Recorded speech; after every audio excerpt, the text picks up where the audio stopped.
if that sounds good. Does that sound agreeable to everyone? Any Yes. objections? Yes. Okay, we'll vote on that in just a moment. Let me share just the ethics statement. In accordance with the State Government Ethics Act, it's the duty of every board member to avoid conflicts of interest. And just to ask the question, if any board member you have any known conflicts of interest with respect to any matters coming before the board today, please identify the conflict and refrain from any participation in the particular matter involved. And so I'd ask if anyone has a conflict at this time, or if it comes up later in the meeting, just express that if you would.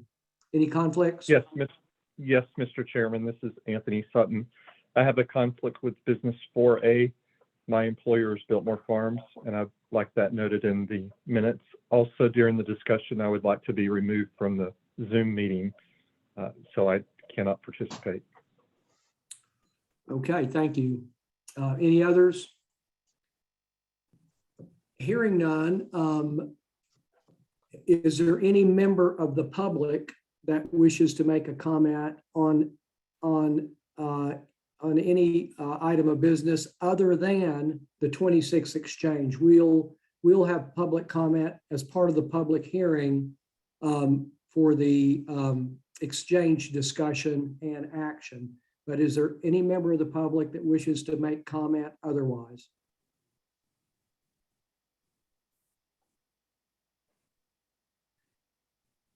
Hearing none, we'll move on to the consent agenda and also the approval of the agenda as amended.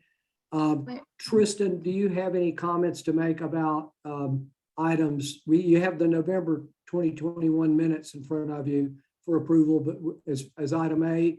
But Tristan, do you wish to make any comments on items 3B or C? Sure. Really quickly, Emily, have you heard something about public comment? I was just going to make an announcement about it. We are, as Larry mentioned, we are splitting it up into 2 different public comment periods. If you'd like to make public comment that is not related to the interchange, please either put that in the chat or email mpo@landofsky.org with your name, organization, and the subject January public comment. If you would like to make public comment related to the interchange, also put that in the chat with your name, organization, and I-26. I do have a running list of public comment, but I see a lot more attendees than I have on my list. So great. Thank you, Emily. And a reminder for comments not pertaining to our public hearing, there's also a public comment period at the end of the meeting. And so you'll have another time for comments on other topics. Okay, so we have in front of us the consent. Did you wish to say anything about items 3B or C, Tristan or Emily? Yeah, just really quickly with item 3B, that is the locally administered projects program call for projects. So that is essentially the call for projects where the MPO takes its surface transportation block grant and transportation alternatives funds and puts out a call. Local governments are eligible to apply. This call for applications will be open through the end of March. The application packet and the updated scoring criteria are available in your agenda.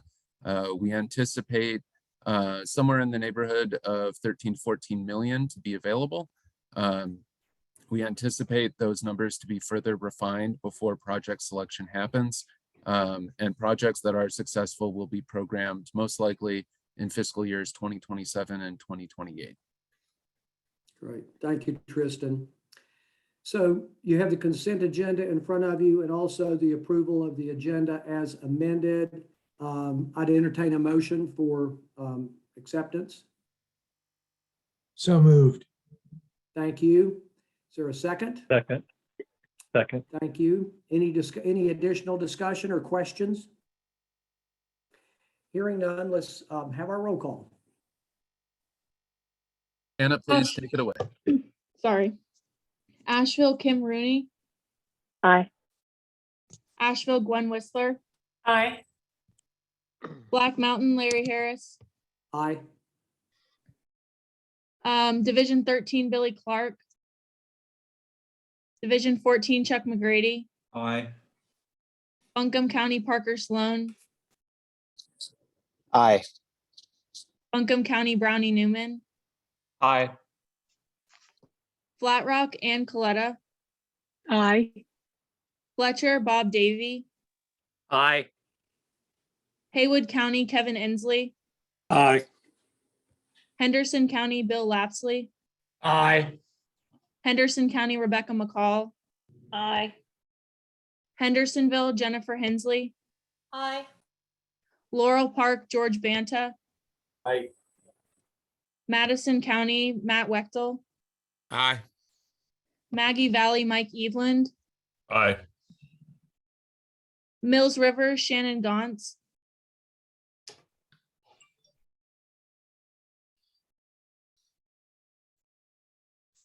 Montreat, Tom Widmer. Aye. Waynesville, Anthony Sutton. Aye. The ayes have it. Great. Thank you, Emily. So we are now ready for our public hearing, and I would entertain a motion from the board that we enter into the public hearing. Actually, before that, Chairman, I would like to be removed from the meeting and noted in the minutes. Thank you. Emily can do that.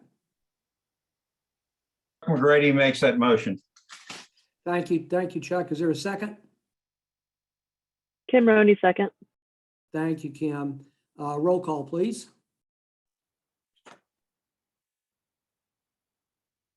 One second. Asheville, Kim Roney. Aye. Asheville, Gwen Whistler. Aye. Black Mountain, Larry Harris. Aye. Division 14, Chuck McGrady. Aye. Buncombe County, Parker Sloan. Aye. Buncombe County, Brownie Newman. Aye. Flat Rock, Ann Coletta. Aye. Fletcher, Bob Davy. Aye. Haywood County, Kevin Inslee. Aye. Henderson County, Bill Lapsley. Aye. Henderson County, Rebecca McCall. Aye. Hendersonville, Jennifer Hensley. Aye. Laurel Park, George Banta. Aye. Madison County, Matt Wechtel. Aye. Maggie Valley, Mike Eveland. Aye. Mills River, Shannon Gauntz. Aye. Montreat, Tom Widmer. Aye. And Waynesville, Anthony Sutton. Did he get removed? Yes. Great. You guys have it. Thank you, Emily. So we are now in a public hearing, and let me remind the public that what will, the process will be, first we'll ask staff to provide a report and information to the public, and also, of course, to the, excuse me, the Board of Delegates, the Board of the French Broad River MPO, excuse me. After which we will open the floor for public comment, and Emily has already indicated how you would go about making public comment by introducing yourself, name, and so forth in the chat. And Emily will keep track of that for us. I think Tristan has at least one letter that he will probably read at the beginning of the public comment that was offered for public comment for the meeting. After the public comment, we'll close the public hearing, and at that time, the board will take up the proposed new exchange and amendment, which is HE-0001. And so with that, Tristan, I'll call on you to provide some information for us. Sure. So the MPO did hold actually 2 public comment periods as part of this MTP amendment for the HE-0001 project. First, it was held last summer between May and June, when an initial vote was expected at our June board meeting. Reminder, we did not actually vote, but the public comment period was open. We received 1 email at that time, besides the comments that were heard at that meeting. And we also received another written comment from the NC Arboretum in this latest round of public comment, which has been open since late December. So Emily, would you mind reading those comments we received? Yes. Tristan, could I ask a question first? Would you like to just give a brief summary of where we are, the funding, or before we enter into any public comment? Sure. We'll have some more slides to go with that. But generally speaking, in terms of the funding, that's something we discussed a lot in June and August at these board meetings. A big part of the concern was that the funding for this project would potentially impact other previously programmed transportation projects in the region. Since that time, the state passed a budget with $30 million put towards this project. The $30 million is actually under commerce, not transportation. There are also, I believe, an additional $2 million programmed from the Appalachian Regional Commission. So there are approximately $32 million as of right now that are programmed towards this project, and those are funds that would not impact other transportation projects. Thank you. Anything else of material nature that you think it's important for the public to know prior to their public comment? I think this project is moving along in terms of its environmental documentation. The NEPA merger group has been meeting. They are nearing concurrence point 3, which would select a preferred alternative. And sorry, there's construction at my neighbor's, if you guys can hear that. I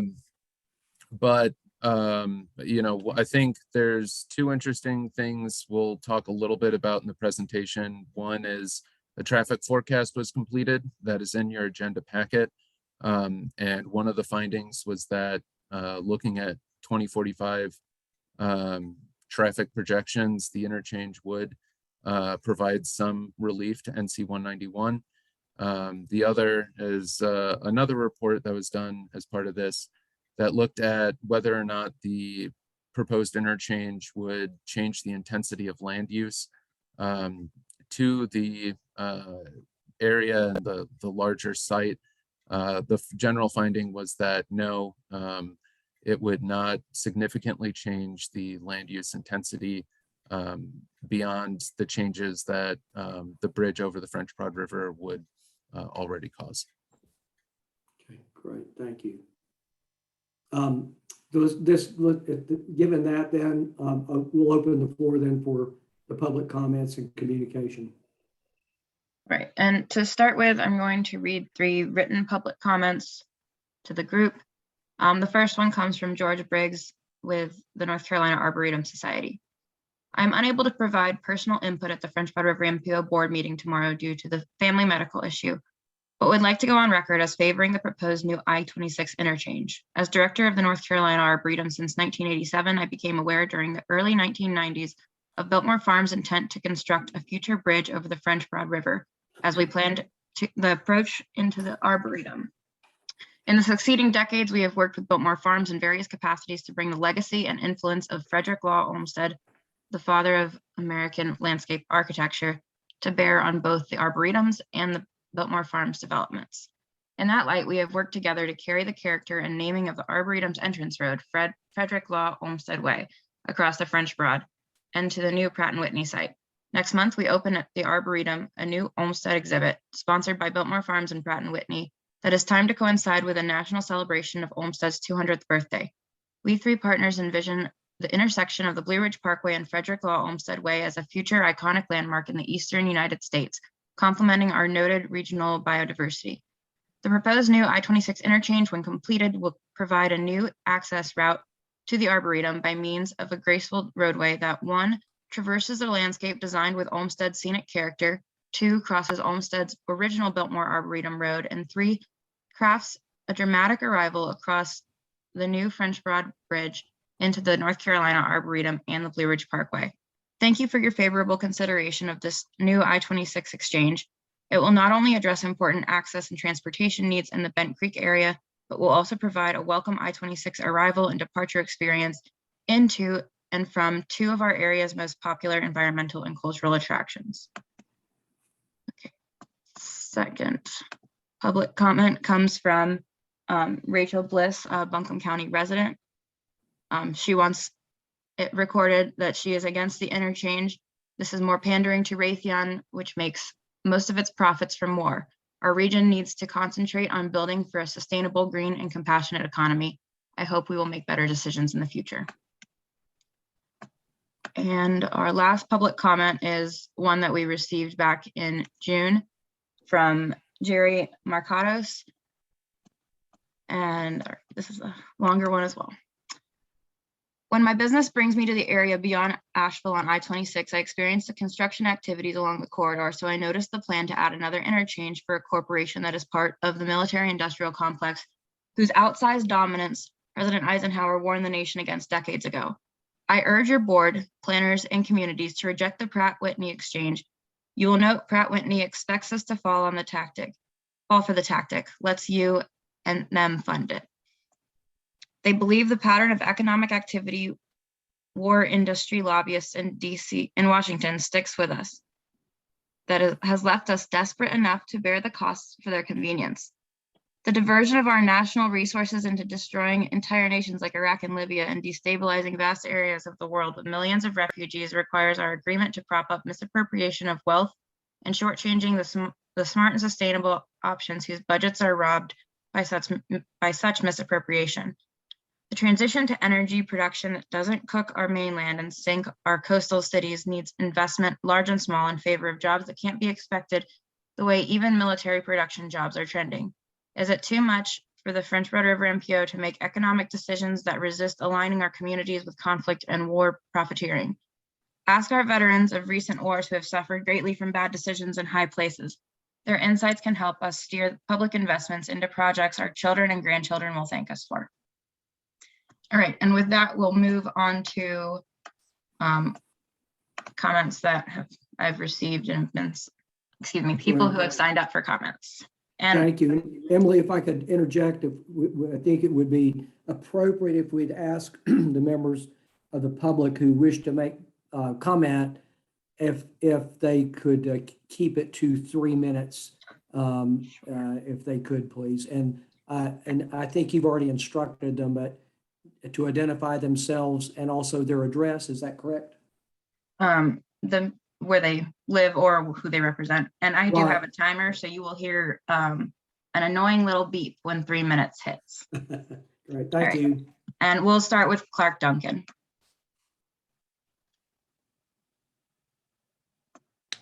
Good morning, Chairman Harris and members of the board. Thank you for this opportunity to speak in support of the proposed interstate exchange on I-26. My name is Clark Duncan, and I've served the board of the Asheville Chamber and the Economic Development Coalitions as professional staff for nearly 15 years now.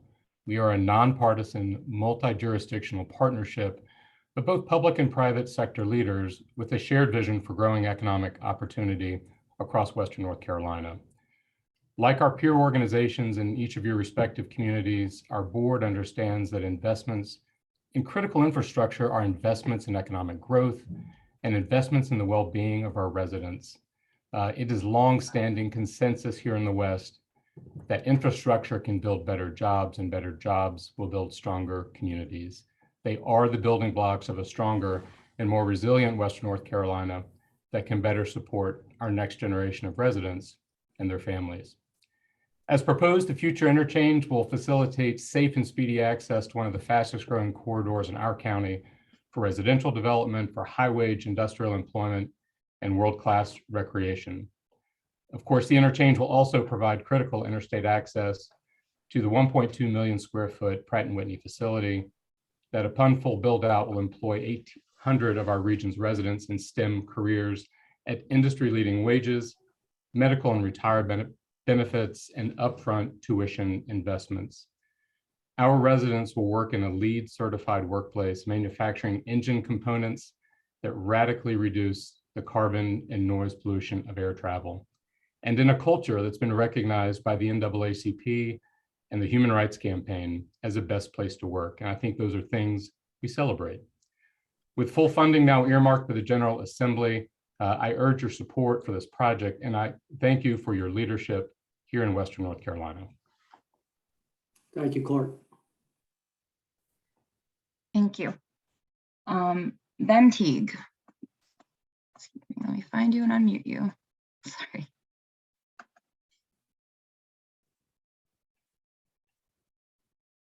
Good afternoon, Mr. Chairman. My name is Ben Teague. I'm the Vice President of Strategic Development for Biltmore Farms. I would first like to thank the MPO board members, staff at Land of Sky, and NCDOT for the tremendous amount of work it has taken to get to this point. Biltmore Farms fully supports this interstate interchange initiative. We support this project because it provides much needed congestion relief for our region. When people can move around easily in a community, their quality of life is higher, more commerce is done, and the community is more prosperous. Outside of relieving stress on I-26 and Highway 191, a new proverbial front door to the North Carolina Arboretum will be opened. The Arboretum is a community treasure that hosts hundreds of thousands of visitors each year, but is also a place of respite for those of us who live here. Speaking of those who live here, if you regularly travel I-26, surely you have been caught in the highly congested area that we're speaking of today. Now is the time for this interchange. It's what's best for the community and the region. Thank you.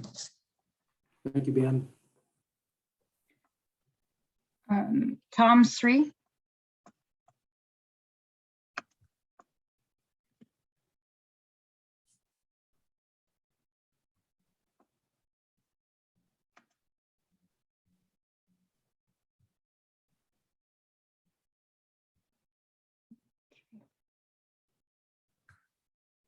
We can come back to you. Roger Elric.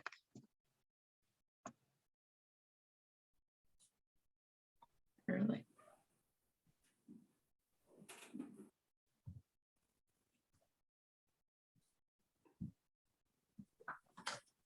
Hey, Emily, this is Tom Sri. I couldn't get my mic to work. Can you hear me now? Yeah, we can hear you now. Would you like me to offer my comment now, or do you want me to come back when you're Go ready? ahead. Thank you. Sorry about that. Good afternoon, Chairman Harris and members of the MPO. Thank you very much. My name is Tom Sri. I'm Director of Government Relations for Pratt & Whitney, and welcome the opportunity to offer this comment to you, and thank you for your support and your leadership. Also, a special thanks to our many partners in Western North Carolina who've made this project for Pratt & Whitney and the community possible, and a special thanks to North Carolina Department of Transportation, especially also Senator Chuck Edwards, who had a significant role in securing the funding.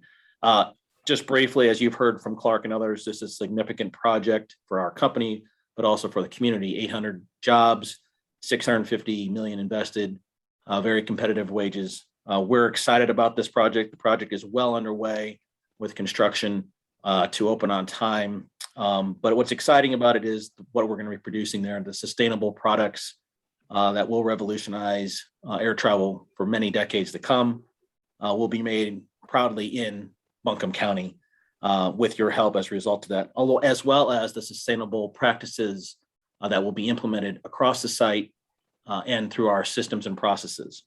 But what's important also for this interchange, and why it's so we're so grateful for your consideration of this, is that the interchange will especially open up access to Western North Carolina to allow for us to recruit across the region, allowing persons to easily access the site, to get back to their families, to get back to the other activities they have in their lives, but also to come and be employed by us, what we think is a monumental opportunity, generational change for them. So we appreciate your consideration of this, as well as the local suppliers that we're partnering with, as well as the movement of goods and materials that will be flowing from our facility. This infrastructure that you're putting in place and considering will be greatly helpful in making that possible. So thank you for your consideration and for your leadership. Thank you, Tom. Thank you. Roger?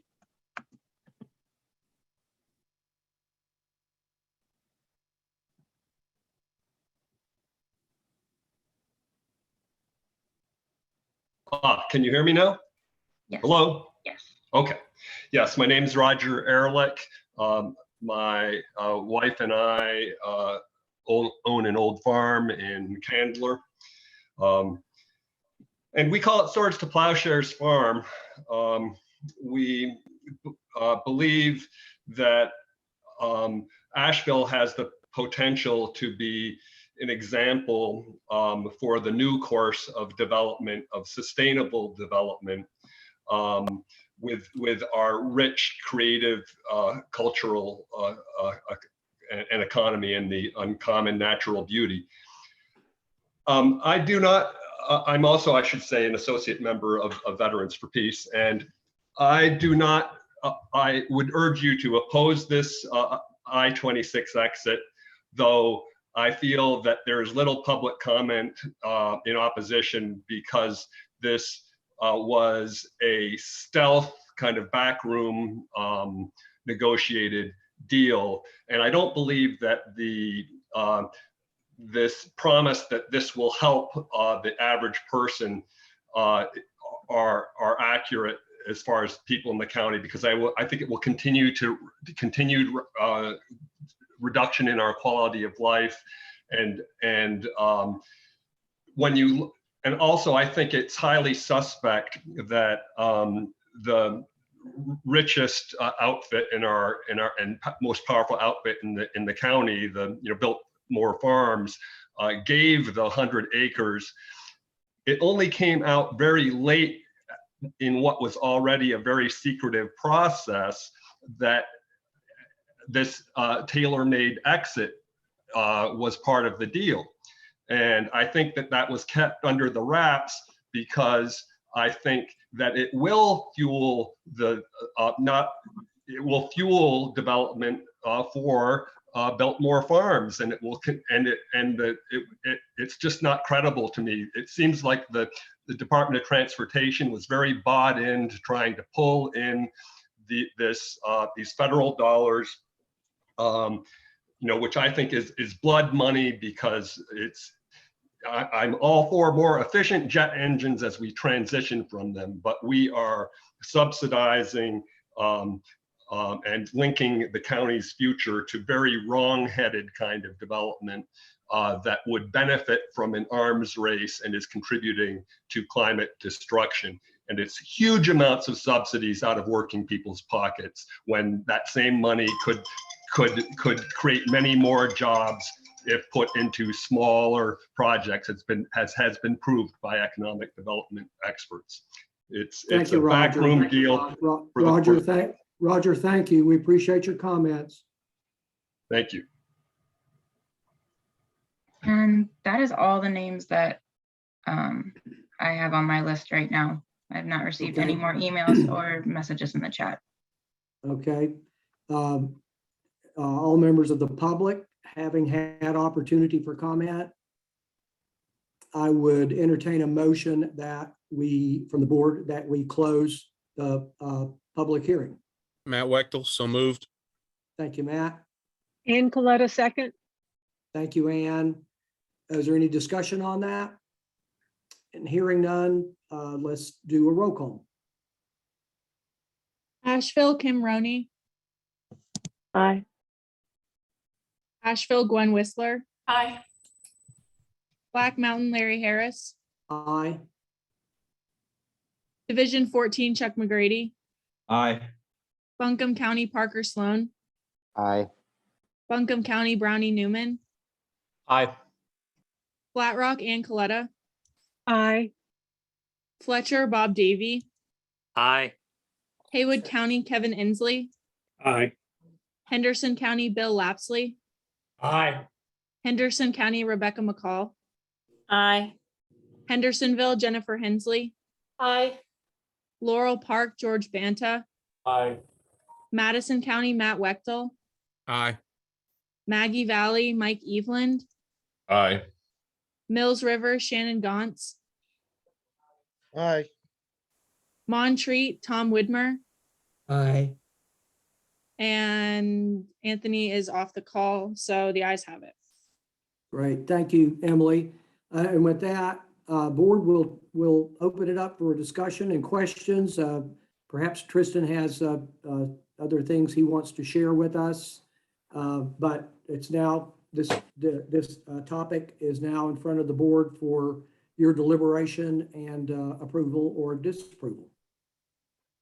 Right, so we do have a short presentation, well, hopefully short presentation to share with you all.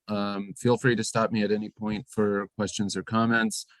Most of this is older information, just to kind of set the context. There are a few updates that we already touched upon.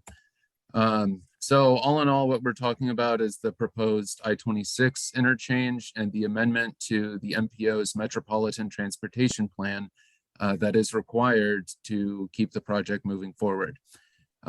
Just as a reminder, this has come up before. We opened public comment for this initially in May. There was a scheduled vote at the June board meeting that was delayed. We brought this back as an informational item in August and later opened another round of public comment in December before bringing it back to you all today.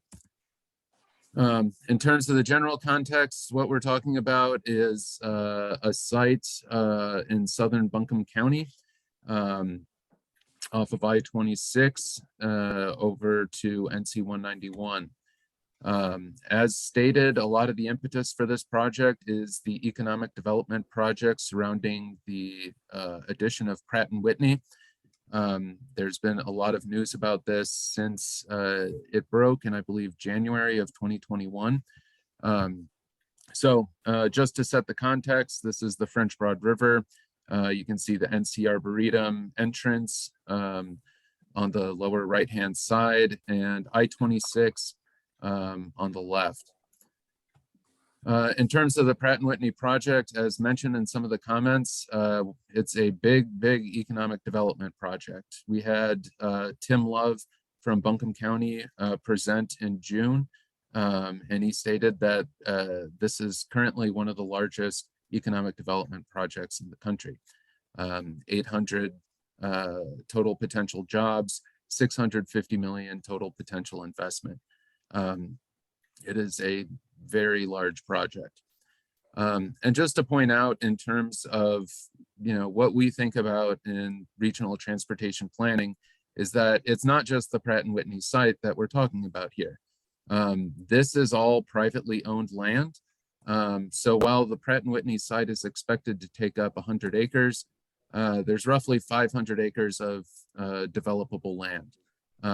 So this is a large piece of property that can be developed. To look at this site overall and some of the other things going on, I think it's really important to note that there's kind of two different projects. The first is the Golden Leaf and Biltmore Farms Bridge and Access Road that's gone under the name Project Ranger. That goes from NC 191 over to the Pratt & Whitney site. So that is already under construction. That is not something that requires MPO approval. That is not what we're considering today. I think this is a really important thing to point out, as previous comments that this board has heard have somewhat suggested that rejecting the interchange would make it impossible for Pratt & Whitney or other development to access the roads. That's not true. Essentially, the Project Ranger Bridge and Road, it's already moving forward. What we're really talking about is this interchange access. It would have a short access road connecting over to the access or the Project Ranger access road and a new interchange onto I-26. Some other things going on in the region, I-26 widening. For anyone who's been on I-26 lately, you can't miss it. That's an ongoing project and will be for some time. There's also a planned project to widen NC 191. But as you can see, its construction is planned for FY 2030, and we anticipate its status to be reconsidered in the future. In terms of some transportation merits, just generally speaking, this adding the interchange would improve east-west connectivity with a new route between 191 and 26. Provides a relief valve between exits 33, or the Brevard Road exit, and exit 37, the Long Shoals Road exit. Provides better emergency access to the site. It's an anticipated to be a high growth area for Buncombe County and the region.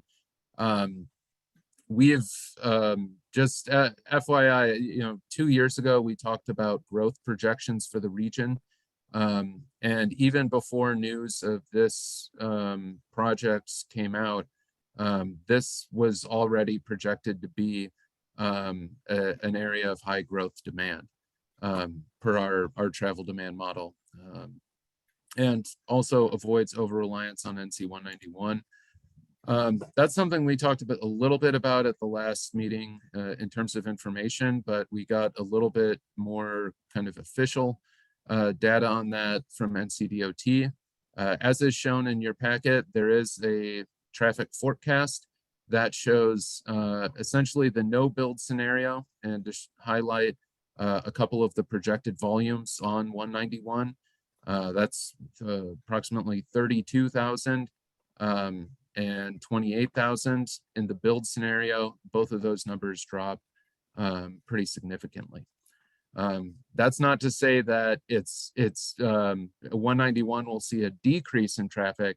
I would just to clarify, that is just significantly less of an increase. So again, looking at this site between exits 33 and exits 37, for people in the region who think this is one of the more congested parts of I-26, the data says you're right. This is a part of I-26. I won't go through what these numbers mean exactly, but this is travel time reliability data that we've pulled as part of our congestion management report. And essentially this section of I-26 is one of the least reliable in the region.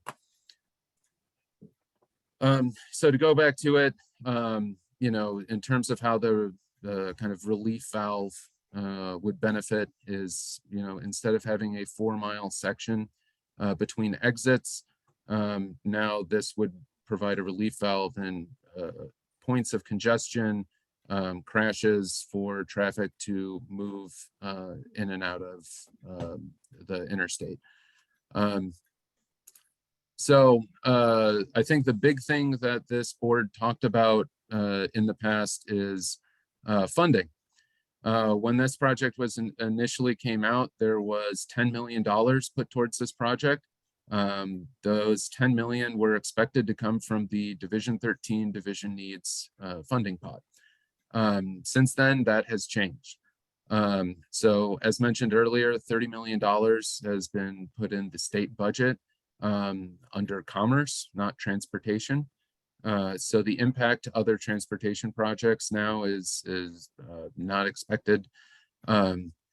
Also, sorry, McRae, I think I said 2 million from ARC earlier. That's 2.5 million was approved from ARC towards this project as well. There's also an application out to EDA for additional funding as well.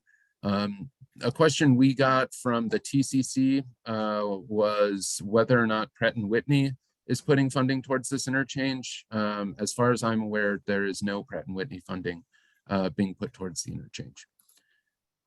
A question I've gotten a few times: what happens if the project goes over budget? I think we've heard of a project or two going over budget. Essentially the process for that would be that any additional funds that need to be approved would have to go through the MPO and its TIP's amendment process.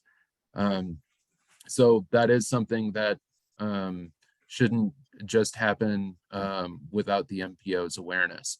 Those $10 million that we discussed previously, they're still able to access those if necessary.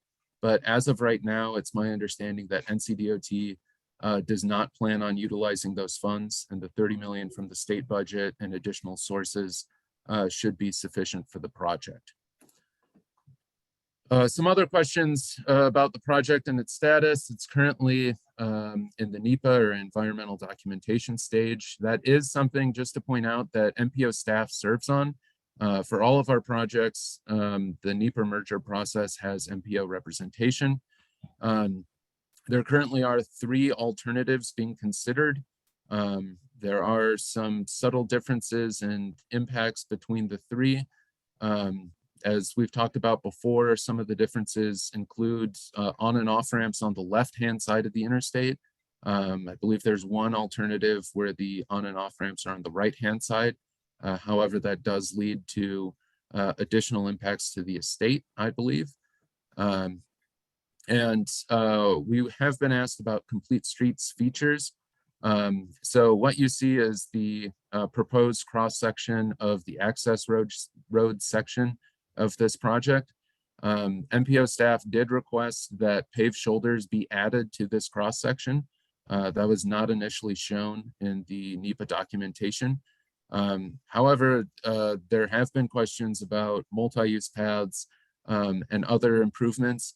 Based on NCDOT's complete streets policy, that is something that would require local match from Buncombe County in order to add to the project.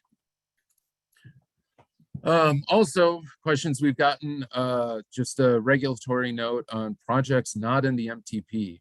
Generally, the question I've gotten is, how can a project start and go through NEPA if it's not in the region's long-range transportation plan? It's a fair question that to me has an interesting answer. Projects that aren't in the MTP can begin the NEPA process and environmental documentation. However, those kind of final steps of environmental documentation, getting categorical exclusions approved, records of decisions, findings of no significant impact, those may not be finalized until a project is in the MTP. I.e., the things needed for this project to move forward can't happen unless it's in the MTP. Also, no federal funds may be used in the NEPA process until a project is in the MTP. And just to point out, state funds are being used for the environmental process for this project so far. And some changes since we discussed this last in August. Last time we discussed the MTP amendment, we plan to remove an access management project on NC 280. That is no longer needed due to where the funding is coming from, i.e. from commerce, not from transportation. And again, to reiterate, no other impacts to Division 13 projects are expected at this point, based on the project's budget and where those funds are set to come from. And so, to be clear, what we're asking for you all today is a vote to include the project in the MTP or to not. If the board votes to add the project to the MTP, the project moves forward and construction will be expected to begin later this year in early 2023. If the board votes against adding the project to the MTP, the project would be unable to get its required permits from FHWA and would be unable to move forward. One last thing before questions that I think I need to point out is that, as noted before, this is not a project that's gone through the typical planning process. You know, we don't normally hear about a project getting funded and then trying to add it to the region's long-range transportation plan. It's usually the other way around. Given the nature of economic development projects, you know, we have seen that process go differently in the past. However, this is a project that is significantly larger than some of the other access roads that this board has discussed. So has the process for this project followed what is generally expected of a transportation project? No. However, as noted, this is a project that doesn't lack some transportation merits. However, at this point, there is no staff recommendation, and we are looking for board action on this item today.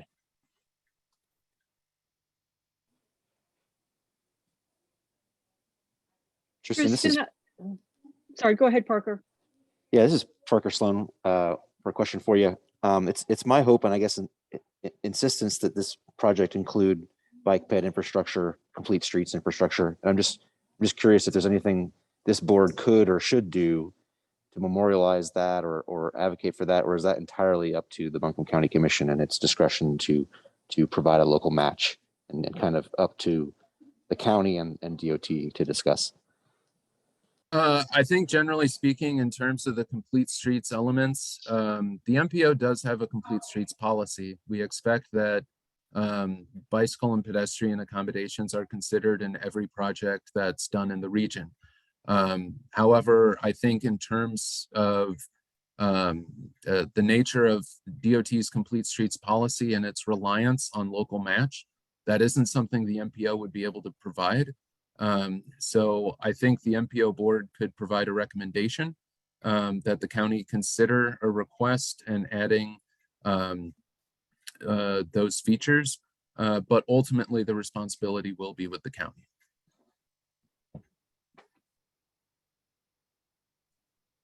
Okay, thank you. Tom, you have your hand raised? I do, Tristan. I see the funding that you went over in the staff report. I don't think I saw any indication of what the expected construction budget is on that. What is the expected cost of this? My apologies. The expected costs are 25 to 35 million, depending on the preferred alternative. I do believe NCDOT is leaning towards an alternative that would be trying to avoid the ceiling on that. McCray, do you have any additional insight on that? Tristan, you're exactly right. I mean, we do have those three alternatives that we're looking at, and those estimates are in that range of 28 to 35 now. So, we are early on in the process. We are looking at the selection of the alternative at the CP3 meeting, as Tristan mentioned earlier. So, as we, once we make the selection on the alternatives, that's when we can really start, diving in on which of those costs it's going to hit, but that is the range right now.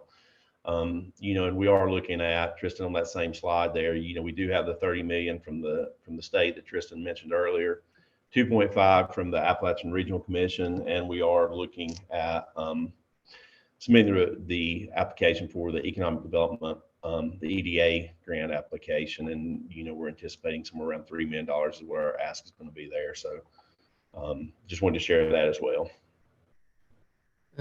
My only comment on that, Tristan, is that as everyone knows, we have not had a good history of staying at budget. And with this fast tracking, maybe we'll be a little closer because time is on our side on it with the project. But it right now, if it does go to the high ceiling, we're still short $2.5 million. Of course, not knowing what's going to happen with some of the EDA possibilities. Is that really where we want our extra pot, $10 million pot money to go? Tom, I think that's a fair question. I think at this point, the best that we can provide are the estimates from NCDOT. And again, as noted, should the project go over budget before that $10 million is utilized, that is something that can come back before the MPO board for approval. Thank you. And you have your hand raised? Yeah, actually, I'm piggybacking on to what Tom was mentioning. You mentioned that Pratt Whitney is not participating in the funding for this. So what concerns me is that if it does end up going over budget, that money would be coming out of Division 13.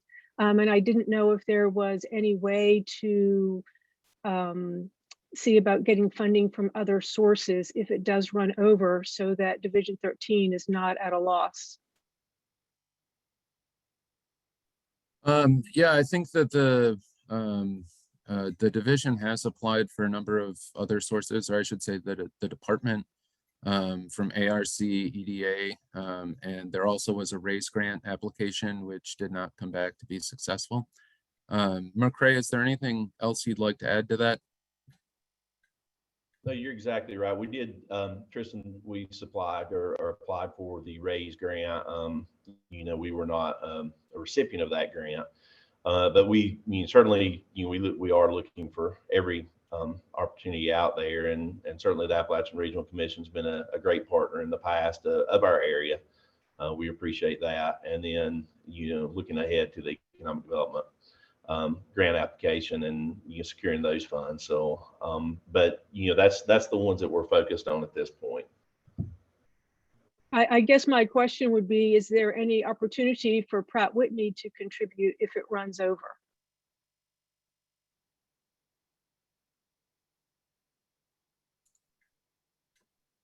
I'll put that one to McCray as well.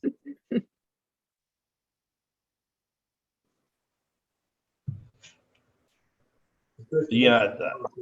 I'll jump in here and just say that, nothing's off the table. I'm sorry, I didn't hear that. I was just saying that, nothing's off the table. There's no guarantee they would contribute, but they can always be asked. But certainly there's no requirement that they contribute. And I'll just reiterate what's been said before. I think that part of the reason that we feel more comfortable with where we are from an estimated range standpoint is because I think the comment's already been made that time is on our side.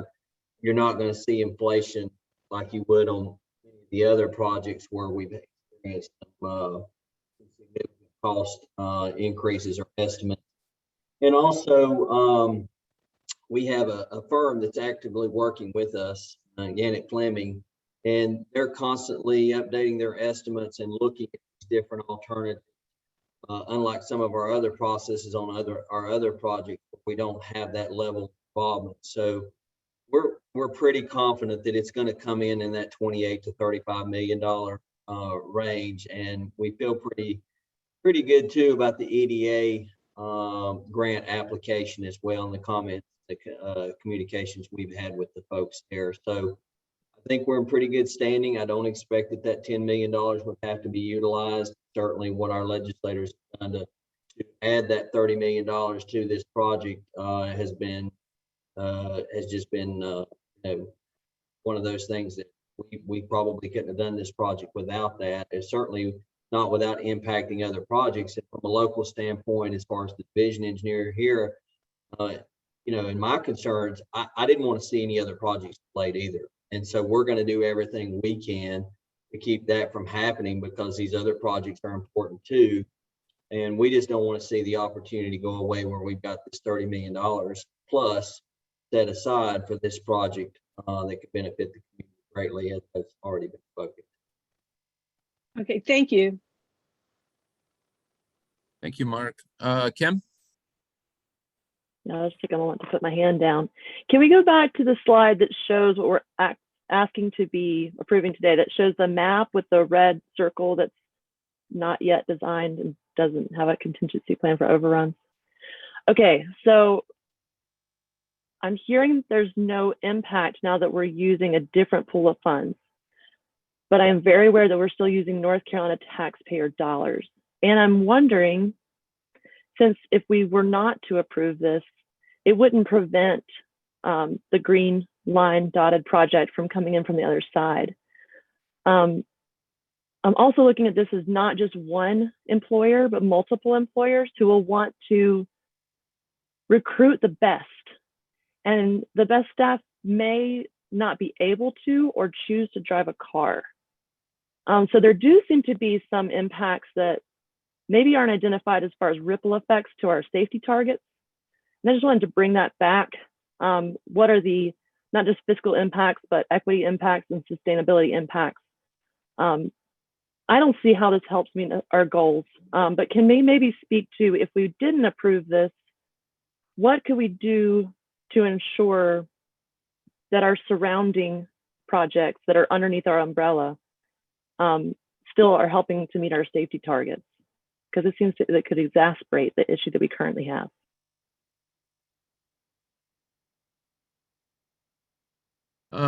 Mark or McCray, would you like to tackle that? Certainly can try. The fact that what you said, Kim, is exactly right. The bridge and the green dotted line there, that's gonna move forward no matter whether this project moves forward or not. And so it will provide access to the Pratt & Whitney facility. The thing from a safety standpoint that I would say is that if the interchange is not constructed, then and this project is not approved, it's not added to the day, then all the traffic that would serve Pratt & Whitney and in future development on this site would have to utilize NC 191, 33, 37, which has already been spoken to as well. So that's going to add, additional traffic to 191, which is most certainly going to require additional improvements probably on 191 south of where the new bridge ties in there at the Arboretum intersection.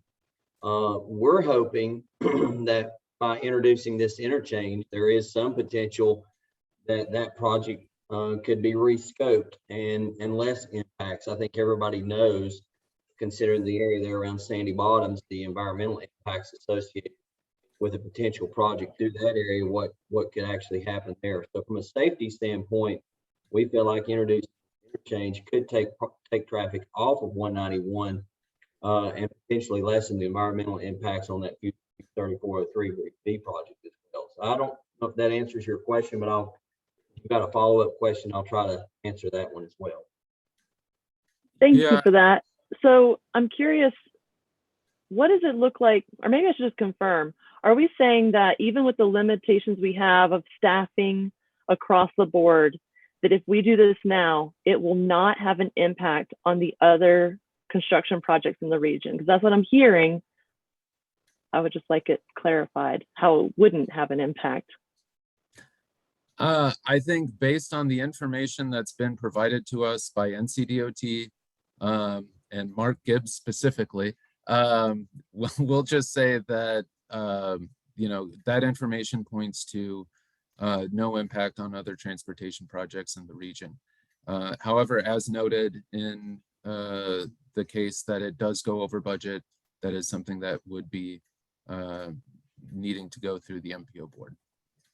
Well, then I'll just express gratitude for other colleagues at this table who share concerns around going over budget, because we are very familiar with that.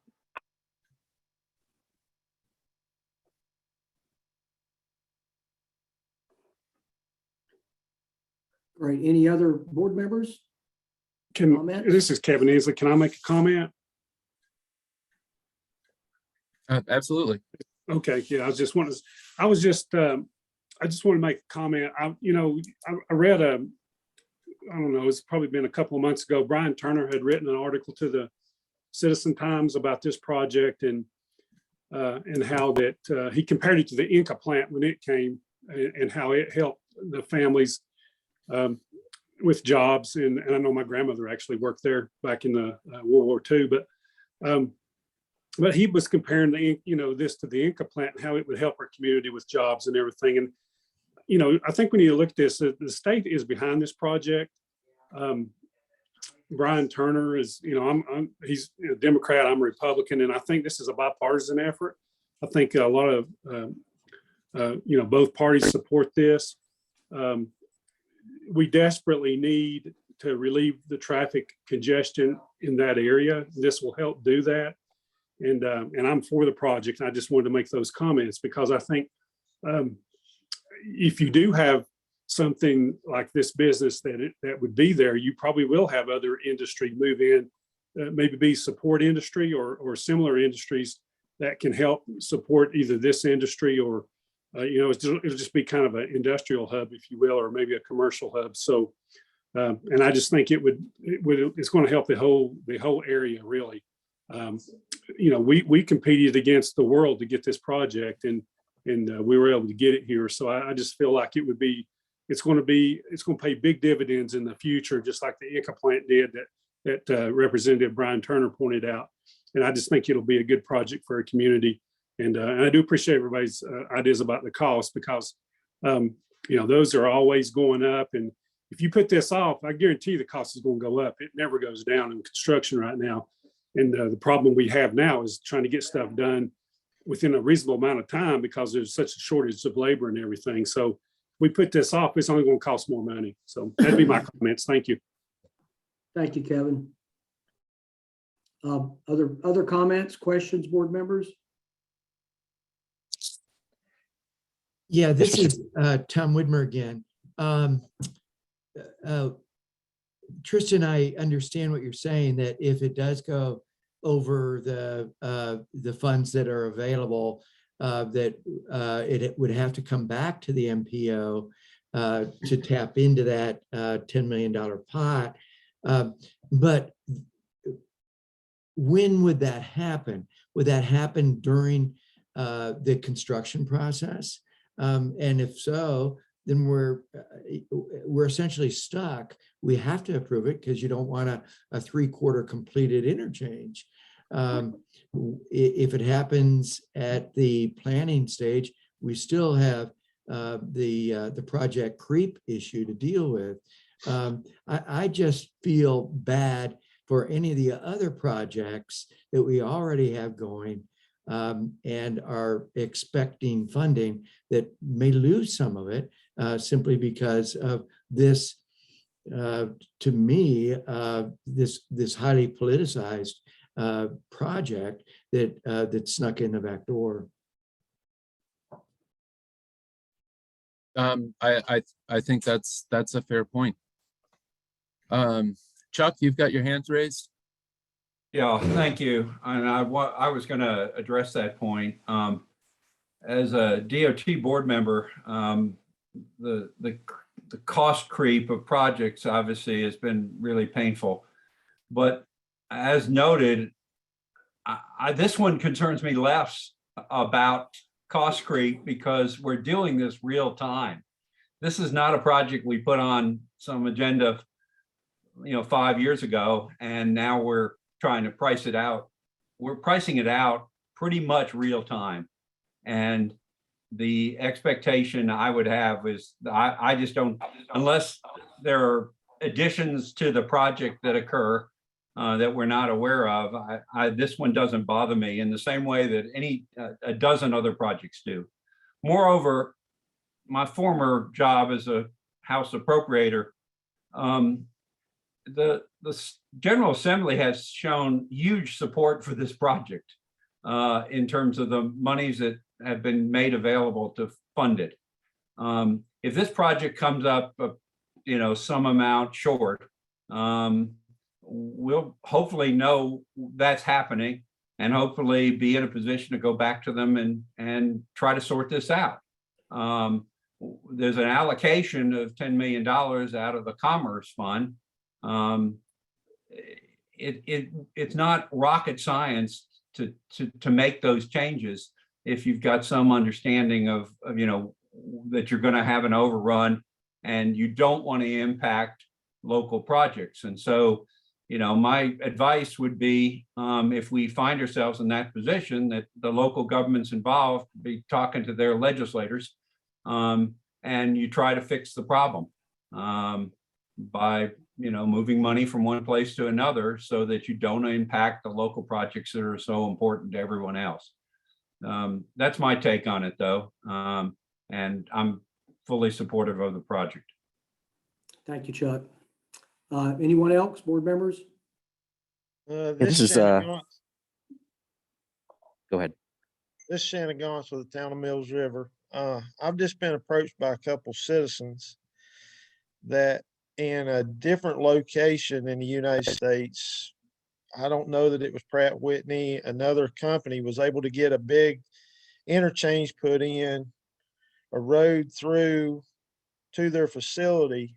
And once they got established, was able to go and have that interchange made completely private just for their industry to close through traffic. Just as a member of the community asking, I told them I'd bring this up. I told them I couldn't imagine that could ever happen, but I would ask.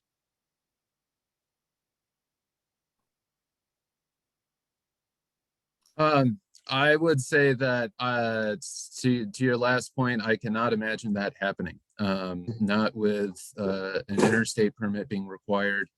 And I think the plans that are already on the books. I think the primary benefit to this project is enabling greater connectivity and enabling options so that our regional traffic that's accessing the site is using, I'd say, a more appropriately regional facility such as the interstate rather than using or over relying on NC 191. Mark, can you talk about, or Mark or McCray, can you talk about some of the regulatory things regarding that? I don't know that I have any regulatory information that I can provide, Tristan, but I will say this. I'm not aware of that happening, certainly not in the state of North Carolina. Nationally, I can't really speak to that if it's happened in another state. I will say that that's part of the reason this is being fully funded at the state level, and some federal dollars with the ARC and the EDA money that we expect as well. There's no really private money that's going into this interchange. And to add to that, Biltmore Farms has requested that the Department of Transportation, once the road is constructed, take it all over and maintain it as a state road and a state facility. So hopefully that will ease some of the concerns of the constituents in Mills River. Thank you, Mark. Thank you, Mark. Mr. Chairman, Chuck McGrady here.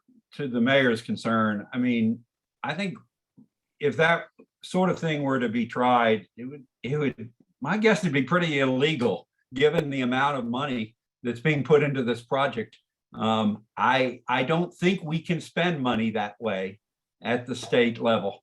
And the monies here are coming from public entities. And so I don't know the situation that your constituents, and for that matter, mine, understood in some other state, but I don't think that's at all possible here. And I'd certainly oppose it if I heard anything about it. I'll certainly pass that along to them. And I just wanted to ask, since two different ones come up to me at two different times. But that's pretty much what I told them also. Right.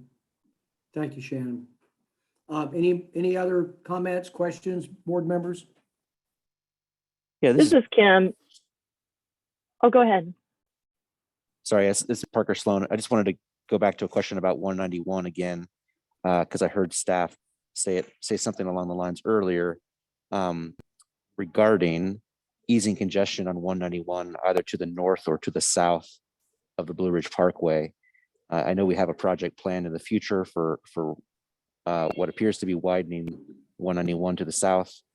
I personally not supportive of that project, and I just wanted to see if this, if this project connecting to the interstate would alleviate some congestion concerns in the eyes of DOT. And Parker, this is McCray. I mean, certainly Tristan, what he pulled up on the map is our traffic forecast in 2045.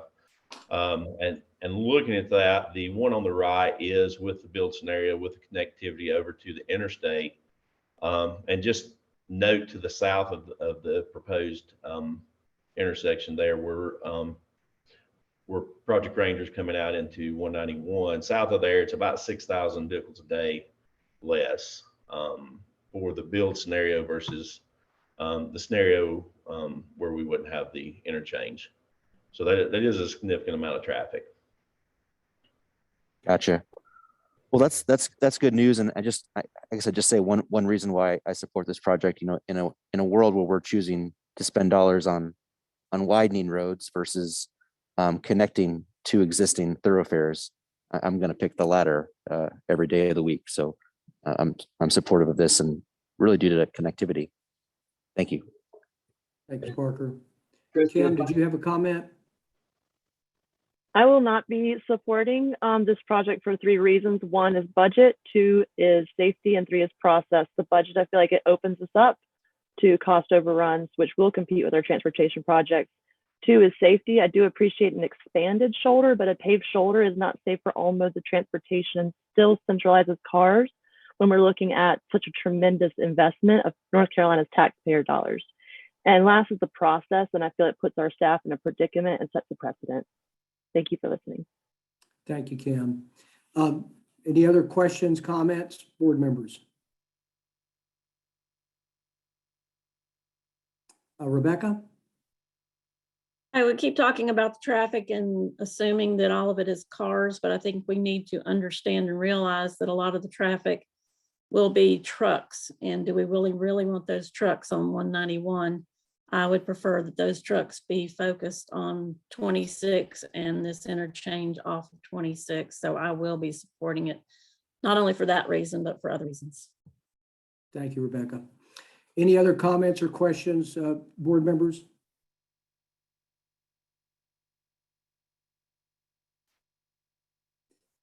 Hearing none, I would ask the board to entertain a motion to add project HE-0001 to the MTP at the request of, which was made at the request of NCDOT in order to further this project.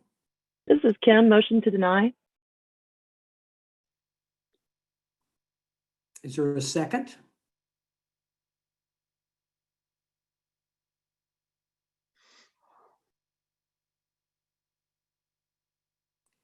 Hearing none, hearing there's not a second, I think the motion does not carry for a vote and for lack of a second. Mr. Chair. Thank you. I'll make a motion to approve. Thank you.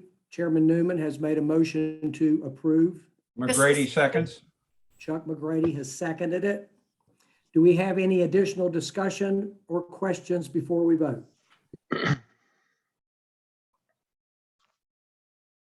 Brownie, did you wish to make a comment? Thank you, Mr. Harris.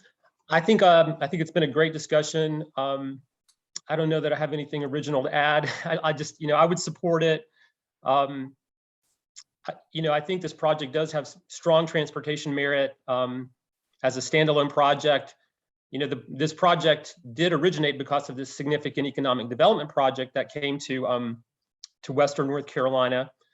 But, I would support this project even if there were not this significant economic development project that is going to be located near the interchange.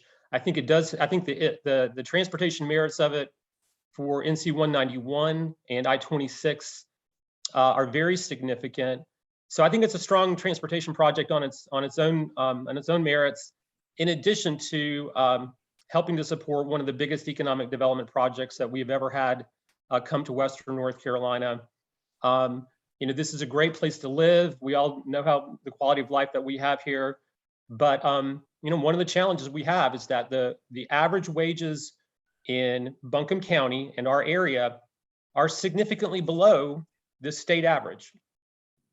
And this project is going to create hundreds of jobs that pay significantly higher, not only than the Buncombe County average, but higher than the North Carolina average. And these are mostly jobs that people will be able to enter into that do not all require a college degree. We're working with AB Tech Community College to set up an excellent job training program for folks that will be very accessible to a wide range of folks from all walks of life in our community. So I think that's very important as well.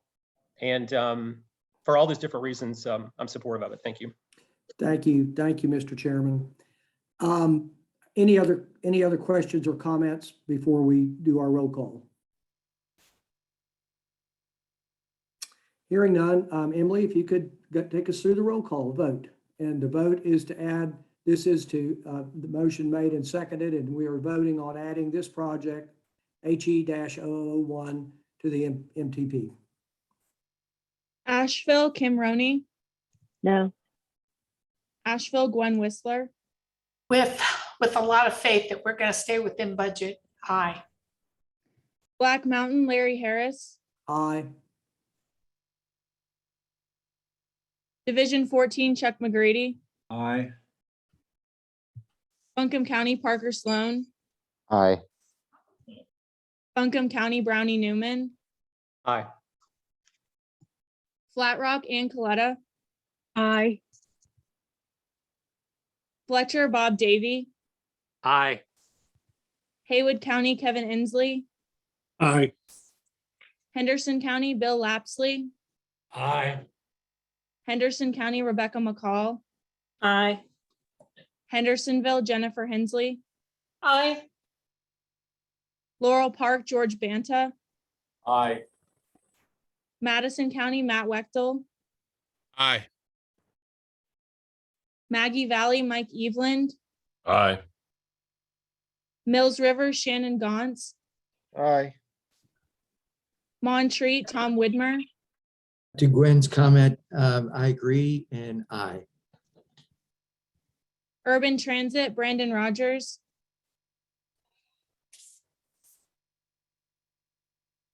And with that, the ayes have it. Thank you, Emily. Motion passes. Thank you for a good discussion and exchange of thoughts and ideas. And thanks for your work, staff and all involved. Thank you. And so we'll be ready. Tristan, if you can get our agenda up. Yes, and one thing I've been asked to clarify as a follow-up is that adding this project to the MTP is a kind of first step in terms of what's necessary. There will be, at this point, we will be coordinating with NCDOT on adding funding to the project through the MPO's Transportation Improvement Program and the state's State Transportation Improvement Program. The first of which items we'll talk about later today. Great, thank you, thank you. So we're on to our next item of business, and that's 5310 project selection. Take it away, Emily. Sorry, I was muted.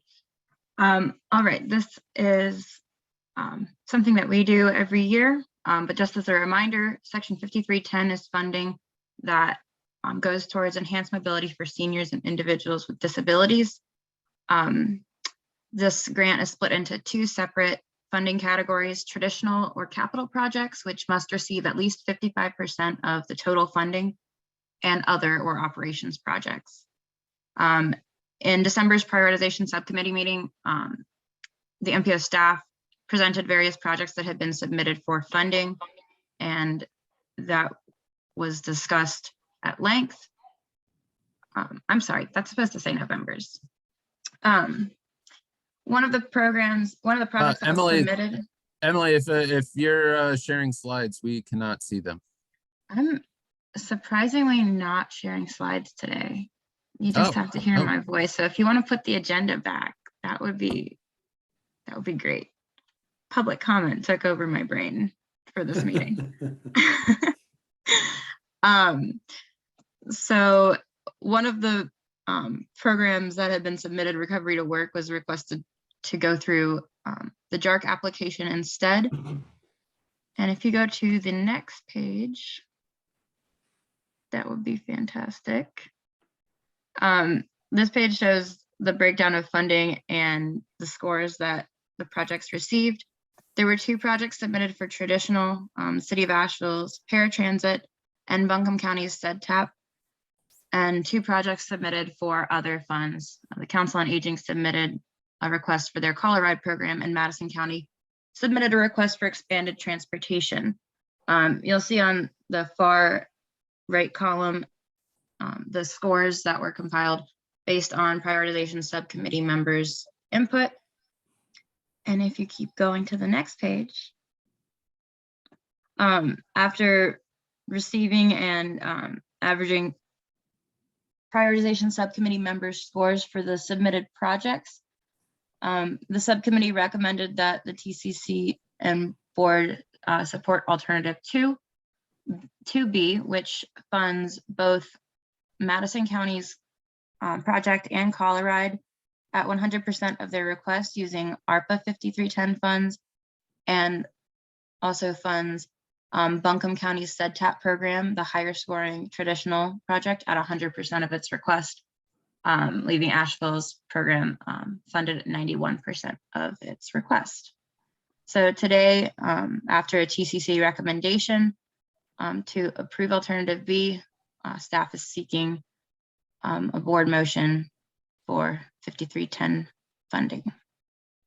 Great, thank you, Emily. Any questions for Emily? Emily, this is Gwen. So tell me again, on the right side, the score, that was staff scores or that was TCC scores? Those are prioritization subcommittee members' scores that were received individually and then averaged. Well, not to sound, I guess I don't understand how Asheville scored the second highest and then didn't, and other people who got substantially lower scores got 100% funded. Nashville didn't. So I don't fully those are grasp actually it. 2. That's a great question. Those are actually 2 separate funding sources. So if you scroll up a little bit more, Tristan, this year, in addition to our regular, I meant on the same page. Sorry, I might have just been looking at my page. Gosh, having more than one screen is confusing me today. If you look right above on the table, the first table here, there is an allocation for 5310 funds that is 354,000 and some change. And then there's also ARPA 5310 funds. Those ARPA funds are only able to go towards operations projects. So the City of Asheville and Buncombe County were not eligible to receive that funding. So what prioritization subcommittee recommended is that the other 2 projects that were applying for operations funds receive the total 5310 ARPA funds that are only eligible to go towards operations projects. And we put the entirety of the normal 5310 funds towards traditional projects. I'm not sure if that helps answer your question, but. So basically you're saying that Asheville wasn't eligible for ARPA funds, but we wanted to spend all the ARPA funds. We have to spend all the ARPA funds, yes. So they were only being compared with Buncombe County in this situation. Okay, thank you. You're welcome. Any other questions for Emily?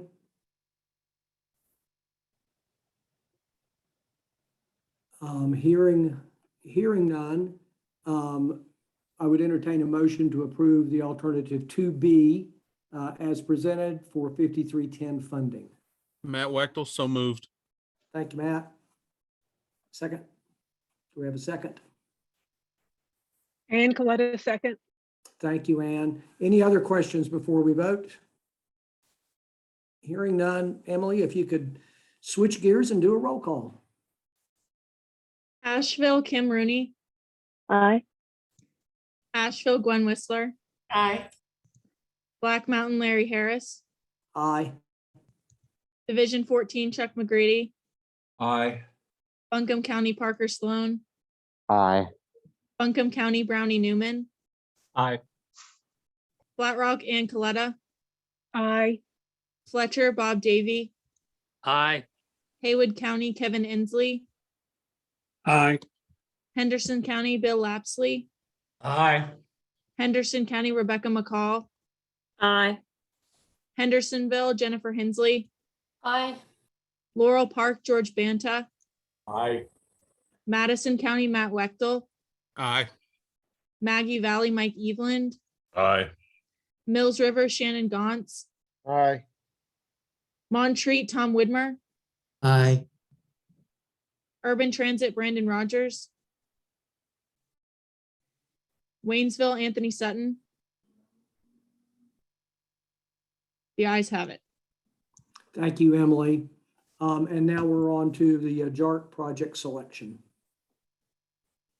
And that's me again. JARC is funding for Job Access Reverse Commute. This year, the MPO received 2 separate applications, one for the City of Asheville's Route 170 transit operations and one for Friends of Land of Sky, which submitted the Recovery to Career Program. This is a new program that provides van pool services for recovering addicts to halfway houses, from halfway houses, to manufacturing jobs, namely in Canton and Fletcher. Not that much on that page. Essentially, after both projects were,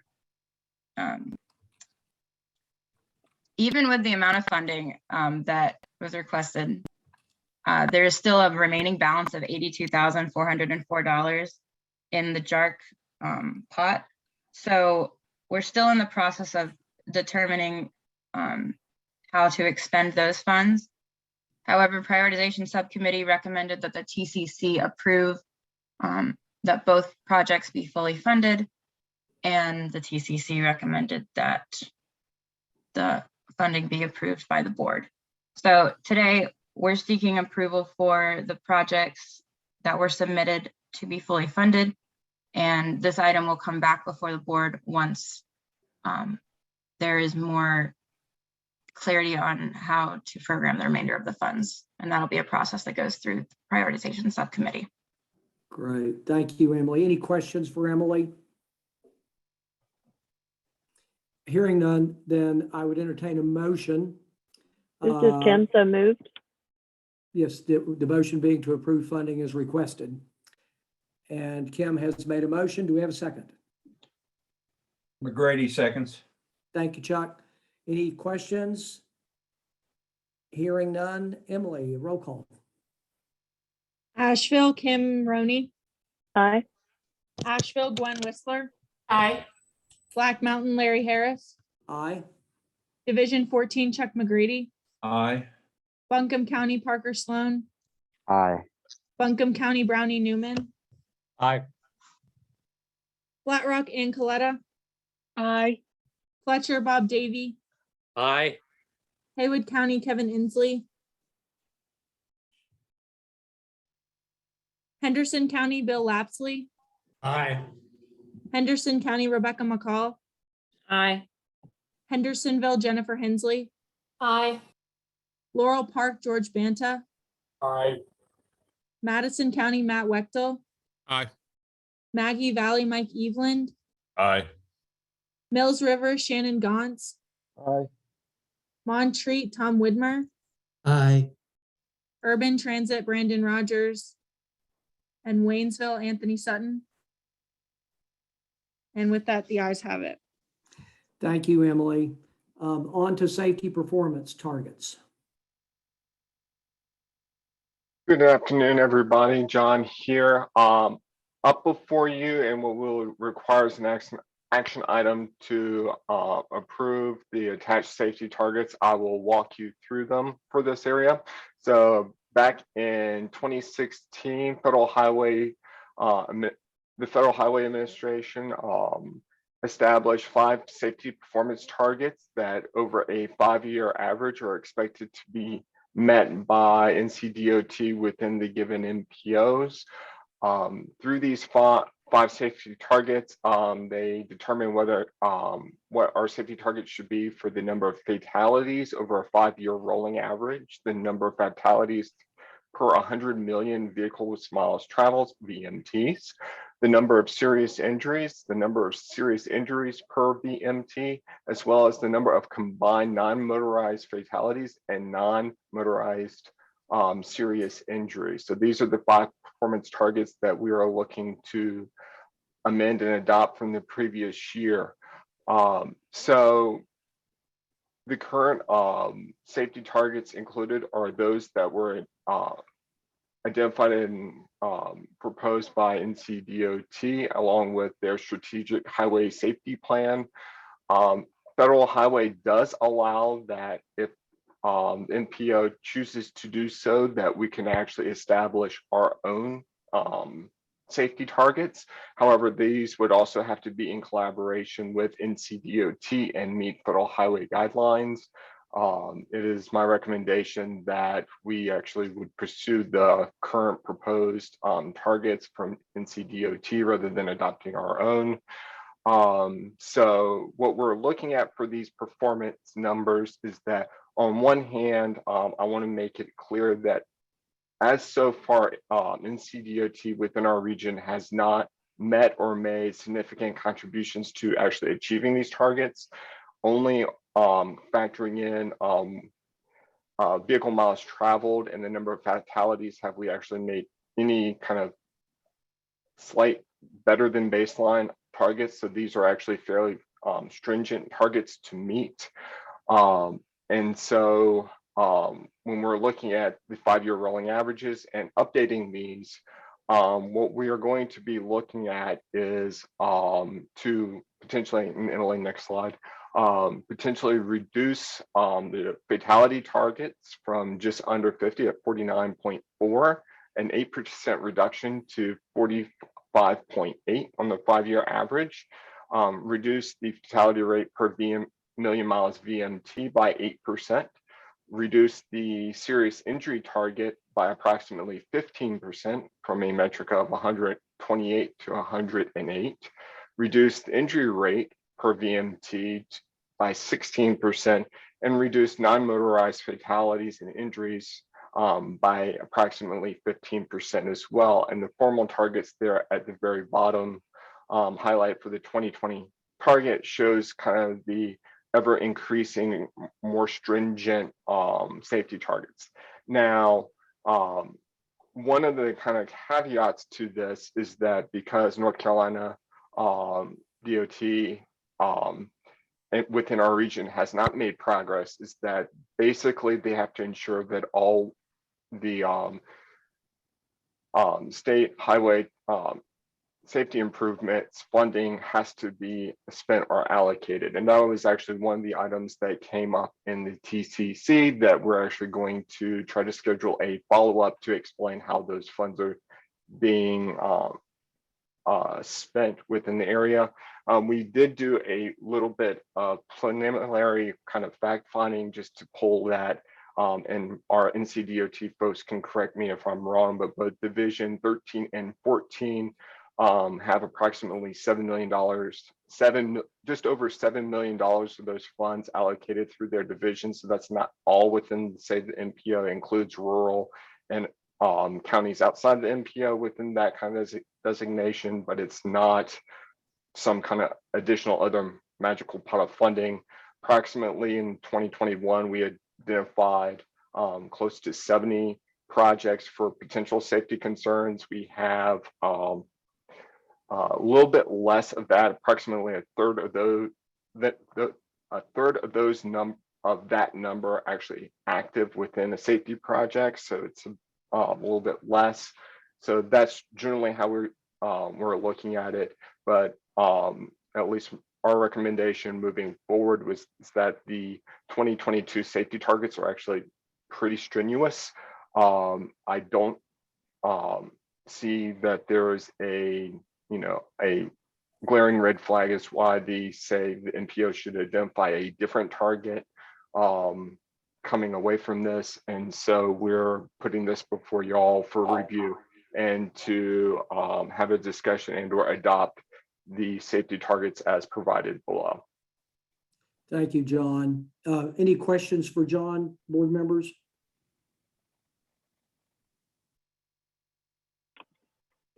This is Hearing Kim. none. So Go ahead, Kim. What- I'm sorry, go ahead. that's fine. What would it look like if we waited to approve these safety targets once we hear a deeper dive from staff at the TCC level?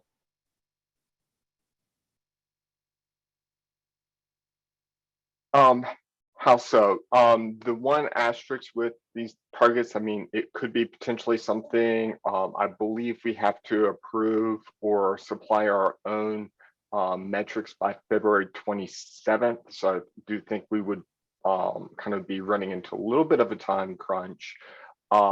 Really, the question of how the safety funds are being used is kind of a little bit of a separate tangent. I don't necessarily want to completely separate them because I do think it's kind of an important question when looking at the targeted numbers and the methodology from that, as well as, okay, what do we do after that?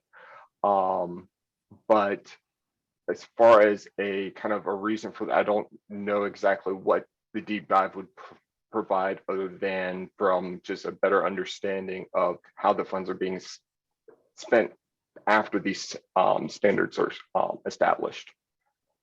Thank you, John. Any other questions? I think just something we've been talking about a lot in the MPO world. First of all, as John mentioned, Brian Mayhew is planned to come to one of our follow-up meetings. He's the director of their safety division. And they're doing, I would say, a lot of very neat and innovative things. They recently completed a report in Hendersonville looking at pedestrian safety. And we've been having some discussions about how the MPO and the region and local governments can work more with the safety division to advance some of these targets. Because as John noted, these are very aggressive targets when you look at the current trend lines that we're looking at. As we noted in the November meeting, we as a region had more pedestrian fatalities in 2020 than we have in any previous year. And so I do think that this is a federal requirement that I think moves things in the transportation planning world in a really good direction. You look at your safety statistics and you try to program projects that move the needle to improve safety. It's a good idea that I think that people are still trying to figure out how those mechanisms are going to work. So for now, I think that the targets being set are, again, aggressive, which I think is in line with what I've heard from a lot of our board members. Figuring out how we move those targets into something that means substantial projects that move the needle is going to be a next step. Thank you, Tristan. Any other questions or comments? Hearing none, I would entertain a motion to approve the NCDOT safety targets as presented. This is Gwen, so moved. Thank you, Gwen. Second? This is Kim, second. Thank you, Kim. Let's have a roll call, Emily. Asheville, Kim Roney. Aye. Asheville, Gwen Whistler. Aye. Black Mountain, Larry Harris. Aye. Division 14, Chuck McGrady. Aye. Buncombe County, Parker Sloan. Aye. Buncombe County, Brownie Newman. Aye.